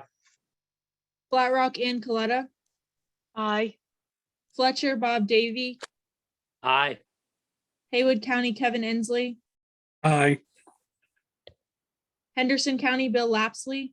Aye. Henderson County, Rebecca McCall. Aye. Hendersonville, Jennifer Hensley. Aye. Laurel Park, George Banta.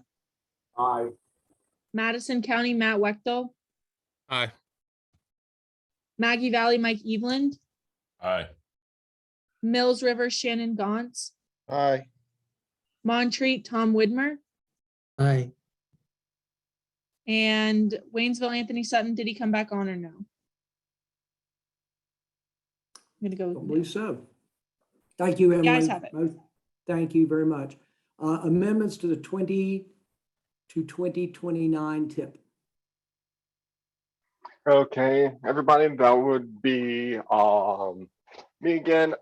So before you are the 9th round of amendments to our 2020-2029 Transportation Improvement Program, the TIP.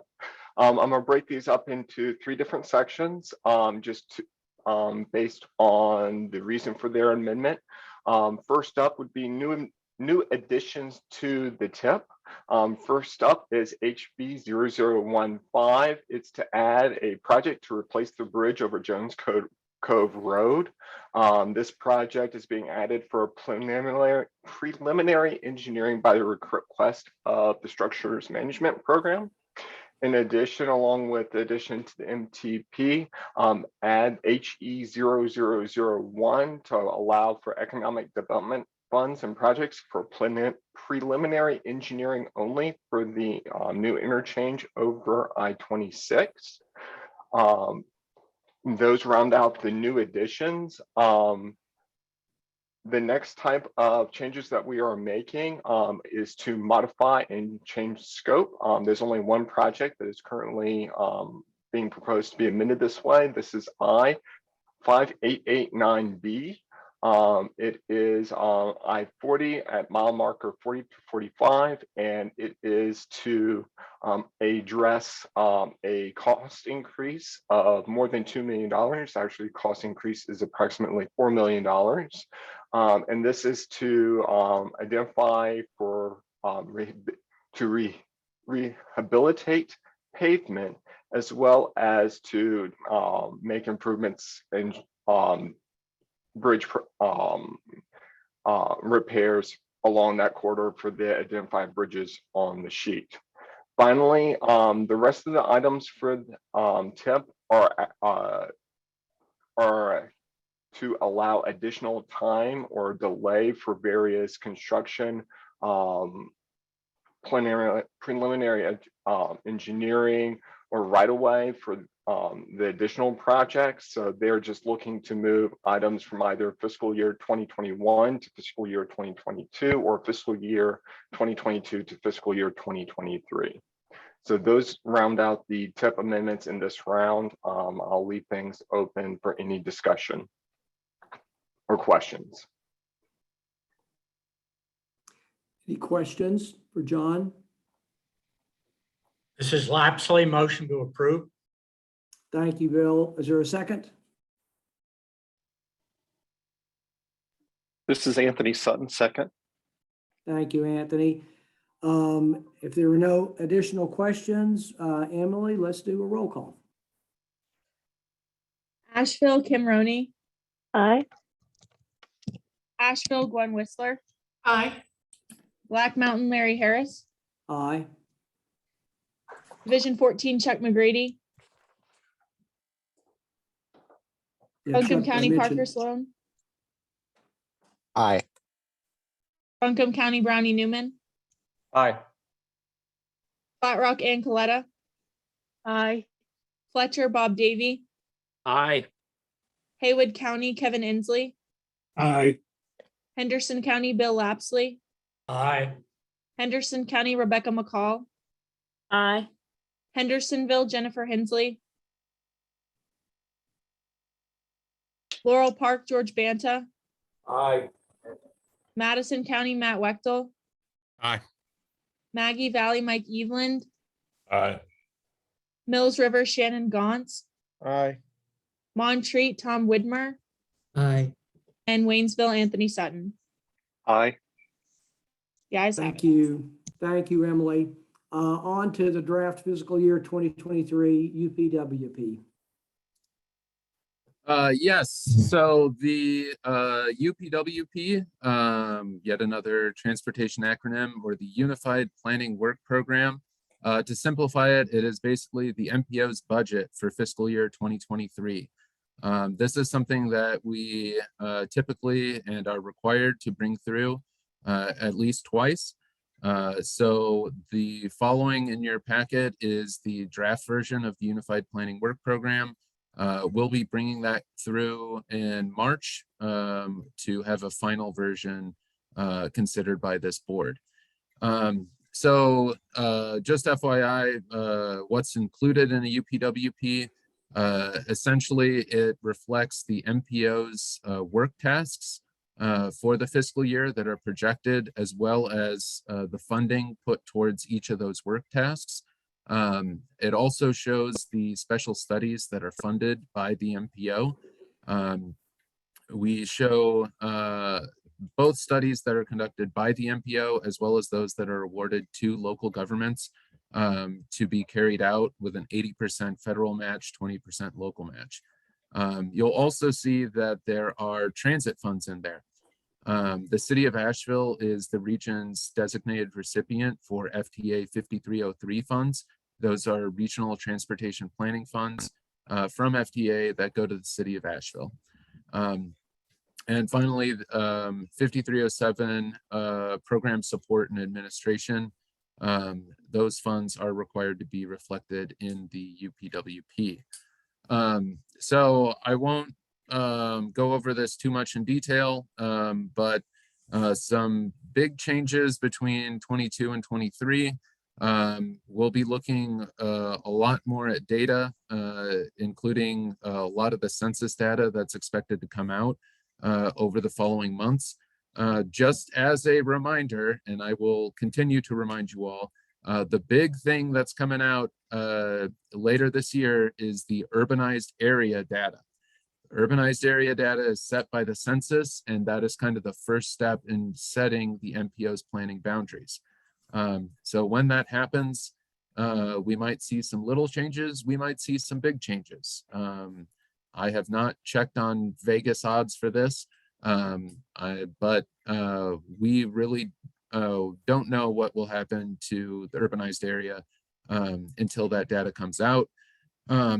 We're putting more funding towards TIP development and prioritization, and more funding towards MTP development as well.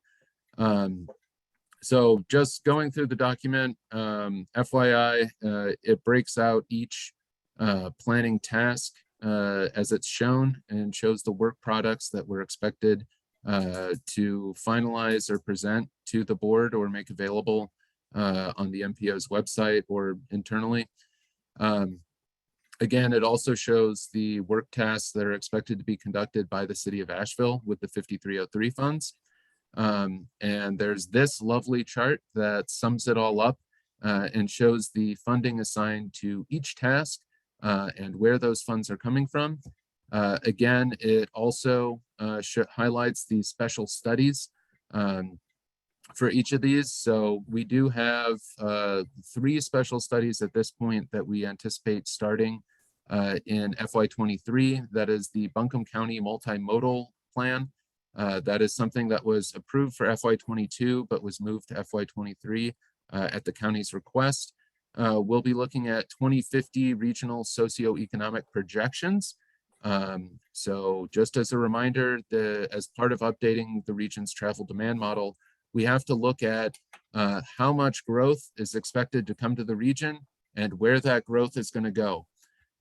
Last round, we looked at 3 different scenarios. From a staff perspective, I think it is the most fun study we've ever done. And we learned a lot about how growth impacts the transportation network and how we can potentially move things around to change impacts. And also, as a reminder, the TDM coordinator position at Land of Sky is 50% funded with the MPO's SDBG funds that are flexed to planning funds. So that is reflected as well. We also have studies that are expected to continue from FY22 into FY23. That's the Reed Creek Greenway Extension Study with the City of Asheville and the Haywood County Greenway Master Plan. FYI, Haywood County folks, we should be getting ready to kick that study off relatively soon. We also have the local match that is expected from each of the MPO's member governments, or I should say dues paying member governments. That is determined by the population proportion within the MPO for each of those entities. Again, with the census data coming out, we anticipate that those proportions will change, but that's a change that will likely be reflected in the FY24 PWP. And probably the most important thing to state, we anticipate no change in local match between FY22 and FY23, at least in terms of MPO operations. So we are planning to maintain current staff levels, and the socioeconomic projections study that was noted earlier. We have a bit of a buildup of local dues. And so we will be utilizing our kind of reserve funds for that study. And this is something we are looking for the adoption from the MPO board today, just the draft version. Great, thank you. Any questions for Tristan? If there are none, I would entertain that we approve the draft fiscal year 2023 UPWP. Did it be approved? Whitmer, so moved. Thank you, Tom. Is there a second? Shannon Gantz, Mills River, second. Great, thank you. If there are no other questions, Emily, how about a roll call? Asheville, Kim Roney. Aye. Asheville, Gwen Whistler. Black Mountain, Larry Harris. Aye. Division 14, Chuck McGrady. Aye. Buncombe County, Parker Sloan. Aye. Buncombe County, Brownie Newman. Aye. Flat Rock, Ann Coletta. Aye. Fletcher, Bob Davy. Aye. Haywood County, Kevin Inslee. Aye. Henderson County, Bill Lapsley. Henderson County, Rebecca McCall. Hendersonville, Jennifer Hensley. Laurel Park, George Banta. Aye. Madison County, Matt Wechtel. Aye. Maggie Valley, Mike Eveland. Aye. Mills River, Shannon Gantz. Aye. Montreat, Tom Widmer. Aye. And Waynesville, Anthony Sutton. Aye. The ayes have it. Thank you, Emily. Thank you. I think that takes care of our business items for the day. We're on to Division 13 and 14 updates. Is Mark still on the line, or who is doing Division 13? I think Mark had to hop off. This is Hannah Cook. I'll be giving the updates for Division 13. Great, thanks, Hannah. I think Tristan, are you? Yeah, okay. So we'll start with construction because that's what he has on the screen for everyone. The I-26 Brevard Road interchange, we are on the home stretch, you guys. The contractor is working on completing a few remaining contract items, including painting the indents on the new structure and some diamond grinding operations for the new concrete pavement. And there are a few other miscellaneous contract items to complete. I will say what to expect as far as traffic patterns. The I-26 westbound will be open to 3 and then 4 lanes as the remaining work is completed, but I-26 eastbound will remain in the current 3-lane configuration until the completion of I-4700, the I-26 widening. But overall, the interchange completion is expected sometime this spring by the end of March. We're looking forward to. I-4700, the widening of I-26 from Airport Road to I-40. The contractor has been removing the existing westbound concrete pavement and grading for the permanent 4-lane typical section, with concrete paving expected to begin in the spring. The contractor has been working on demolition of the existing eastbound bridge over the French Broad River.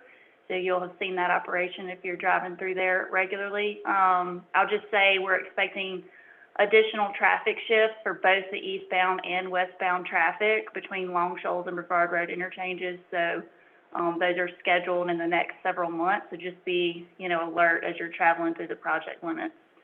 And as far as project development, the dates provided in the handout and on the website. These are our current dates in our live 2020 to 2029 SIP. But just a reminder that those are, schedules are subject to significant change with the development of the next SIP, the 2024 to 2033 SIP. And that's all I have unless there's some questions. Thank you, Hannah. Any questions for Hannah? On to Division 14. Hey everyone, this is Steve Williams. All right, starting with construction updates and the I-26 project. If you're traveling that, you notice that there are some nighttime lane closures as traffic shifts back and forth, and that's really the only update for that. Continued degrading in the drainage work is the main items being worked on currently.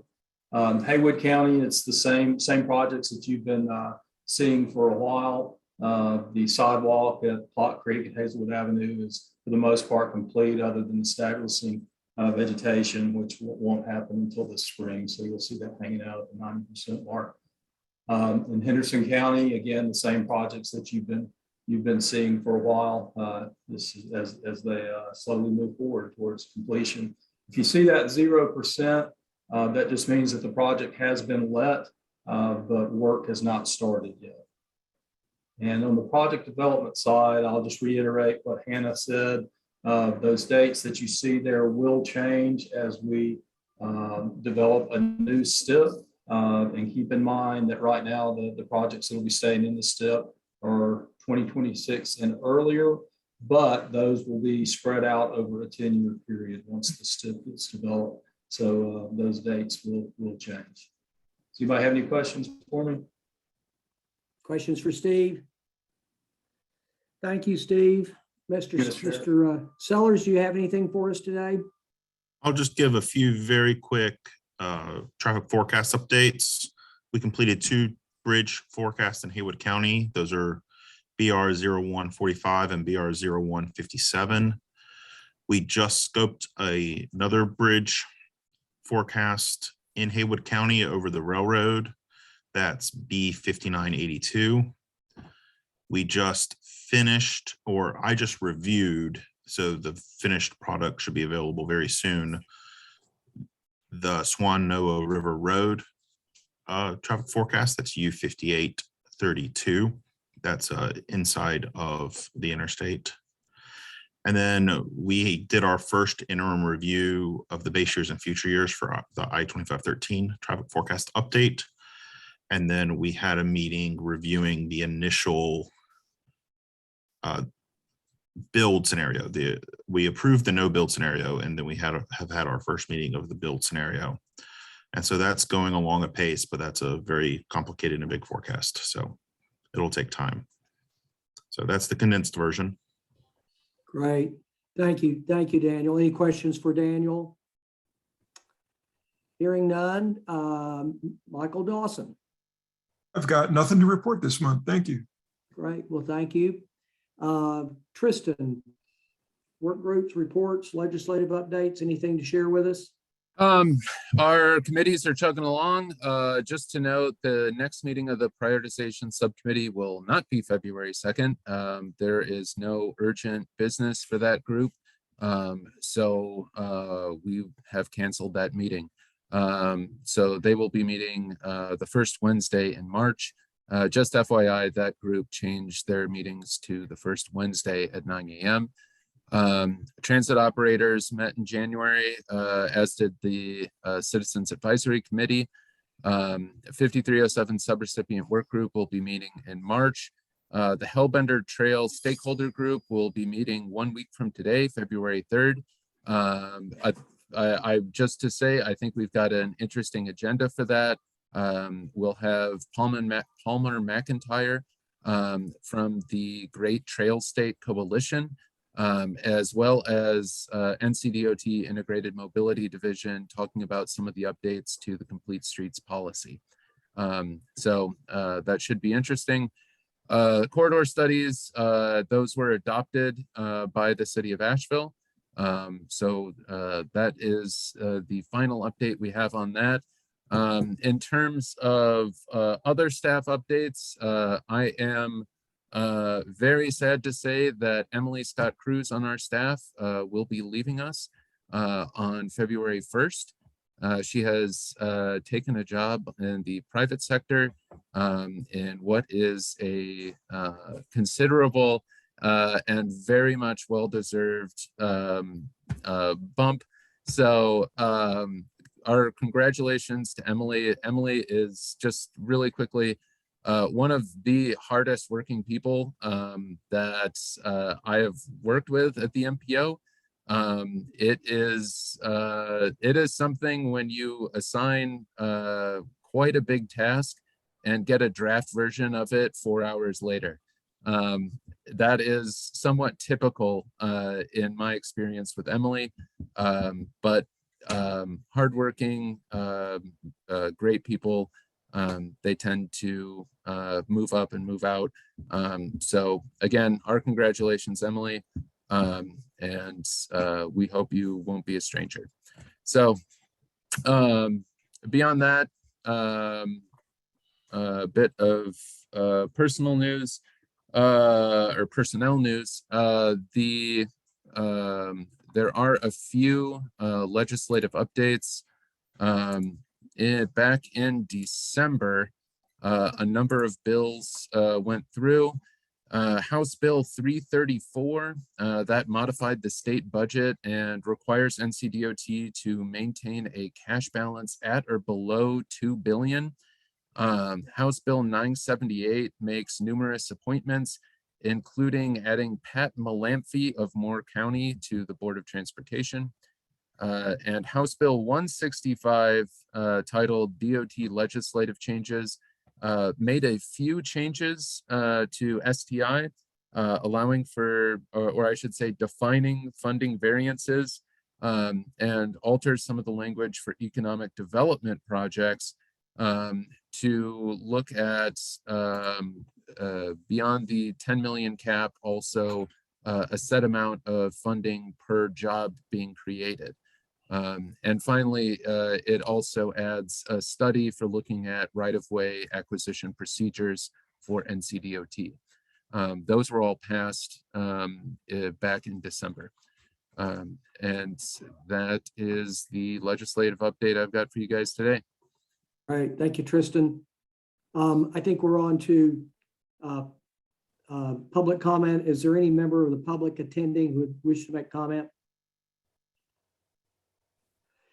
Hearing none. Thank you, board. Long meeting, but a good meeting. Thanks for all your participation. Emily, congratulations to you on your new position. And I'm very appreciative that you could I was going to say man, but that's not the appropriate word, that you could be here and take care of all the chores that you took care of today. Thank you. We appreciate it all very much. Appreciate you.